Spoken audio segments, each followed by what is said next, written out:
মাগুরার বহুল আলোচিত ৮ বছরের শিশু আসিয়া ধর্ষণ ও হত্যা মামলায় মৃত্যুদণ্ড অনুমোদনের আবেদন এবং আসামির আপিলের শুনানি শুরু হয়েছে হাইকোর্টে।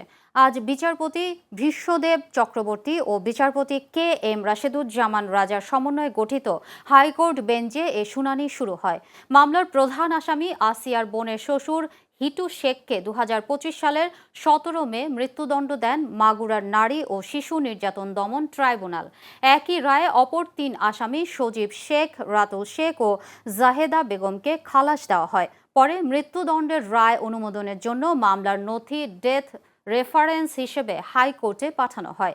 নারী ও শিশু নির্যাতনের মামলায় মৃত্যুদণ্ডের ডেথ রেফারেন্স ও আপিল অগ্রাধিকার ভিত্তিতে নিষ্পত্তির জন্য ২০২৬ সালের ১০ জুন বিশেষ হাইকোর্ট বেঞ্চ গঠন করা হয়।